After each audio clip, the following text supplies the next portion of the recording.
Primeiro e mais importante de tudo, quero esclarecer que o objetivo desse vídeo não é o de debater a nível político as recentes declarações dadas pelo general Antônio Hamilton Mourão, que já há bastante tempo vem defendendo publicamente uma intervenção militar no Brasil. Por conta dessas declarações, o general Mourão foi afastado em 2015 do Comando Militar do Sul e transferido para um cargo burocrático na Secretaria de Economia e Finanças do Exército. Mas isso não foi suficiente para o calar, e recentemente, no dia 15 de setembro, o general Mourão voltou a falar sobre a possibilidade de uma intervenção militar, dessa vez durante uma palestra numa loja maçônica em Brasília. Resumindo a conversa, ele disse que se os três poderes não resolverem os problemas graves do país, então as Forças Armadas poderão ter de intervir, e que essa intervenção não será fácil e que trará problemas, mas não chegou a dar detalhes sobre que problemas seriam esses. Dito isso, e deixando mais uma vez bem claro que a discussão aqui não irá orbitar o aspecto político, na prática, se os militares resolverem intervir, como é que isso se processaria?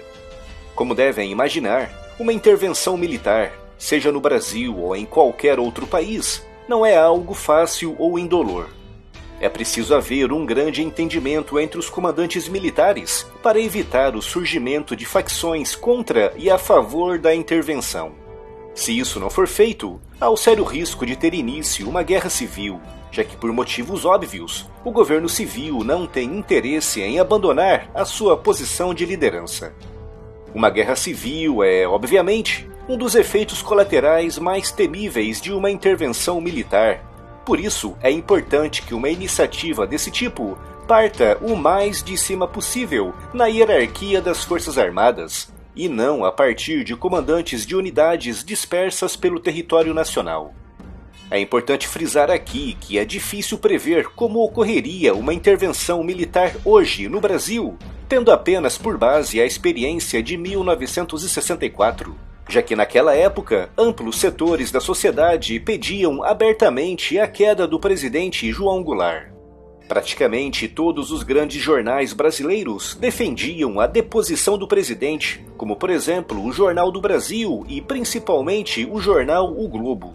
Algo que hoje em dia não acontece, com alguns setores da nossa sociedade defendendo a continuidade do atual regime, o que aumentaria o risco que já referi aqui de um impasse que poderia facilmente escalar para a troca de tiros entre facções rivais. Em 1964, nem todos os militares estavam alinhados no movimento para derrubar o governo de Goulart, e foi graças às negociações do general Médici que a situação não descambou para a guerra, já que o general Amaury Cruel, na época comandante do 2º Exército, estava marchando à frente das suas tropas em direção ao Rio de Janeiro para colocar um fim no movimento intervencionista, com ordens claras e inequívocas para usar a força se necessário, e isso só não aconteceu graças a longas negociações. Por isso, se mesmo em 1964, quando grande parte da sociedade apoiava abertamente a queda do governo, não havia uma união das tropas desde o princípio, hoje, em 2017, quando há setores que defendem a continuidade do atual regime, não se pode, obviamente, esperar por uma sintonia perfeita a esse nível. Por isso, o risco de haver choques entre generais e unidades que apoiam a intervenção e outros que não apoiam a intervenção é muito grande e não pode ser ignorado.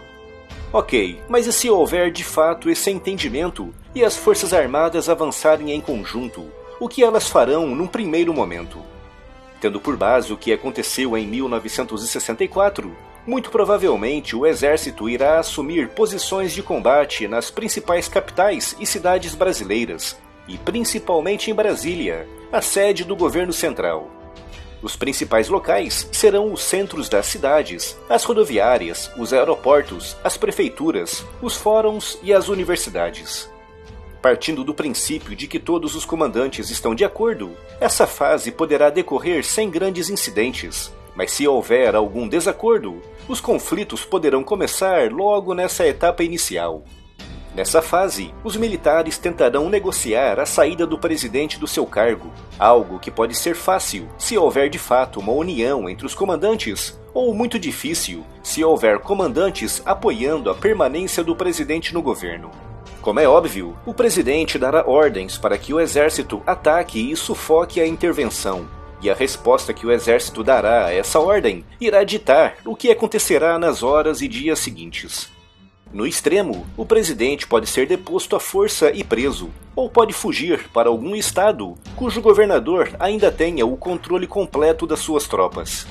E por falar em prisão, nessa fase muitos políticos, senadores e governadores seriam presos, tal como aconteceu em 1964, bem como figuras públicas contrárias à intervenção, como juristas, advogados e professores.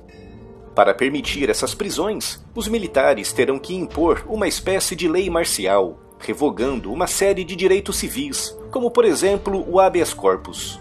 Sem o habeas corpus, uma pessoa pode ser presa e mantida presa por tempo indeterminado, mesmo sem uma acusação formal. Nessa primeira fase, com os militares temendo um levante popular ou o início de revoltas em certas partes do país, provavelmente eles teriam que agir de forma um pouco mais dura, através, por exemplo, da proibição de reuniões, aglomerações e na dispersão de manifestações anti-intervenção. Nessa fase inicial, inevitavelmente acabaria por ser imposto algum tipo de censura, justamente para evitar a disseminação de mensagens incitando o levante popular contra a intervenção, o que poderia levar ao encerramento temporário de certos meios de comunicação que hoje consideramos quase sagrados, como por exemplo o Facebook, o YouTube, o Twitter e o Instagram. É claro que é impossível dizer que é exatamente assim que o processo irá transcorrer, até porque o nível das medidas dependerá justamente do apoio que a intervenção receber da população. Se a resposta for muito positiva, muito provavelmente essas medidas seriam de curta duração, mas se os militares forem confrontados com regiões inteiras contrárias à intervenção, ou se outros comandantes militares continuarem firmes ao lado do atual governo, então é de se prever que essas medidas de controle e censura sejam mais incisivas e prolongadas.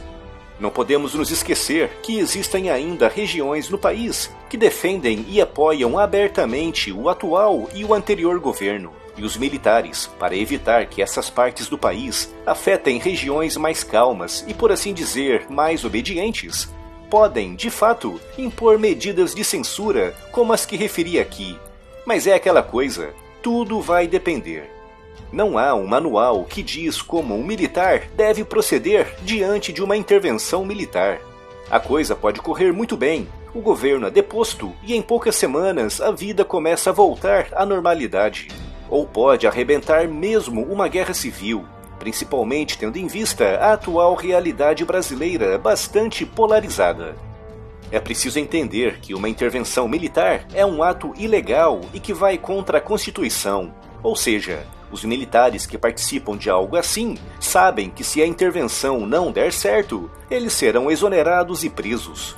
Por isso, uma intervenção é algo que nenhum militar faz de espírito leve. Nos tempos que correm, com praticamente todos os políticos de topo envolvidos em grandes esquemas podres de corrupção, com denúncias aparecendo praticamente todos os dias e com descasos terríveis em todas as áreas, seja na educação, na saúde e também na segurança pública, é natural que muitas pessoas procurem alternativas de governação para a solução desses e de outros problemas. Mas temos que entender que não há um passo a passo para uma situação como essa, e que assim como pode correr tudo muito bem, pode também correr tudo muito, mas mesmo muito mal.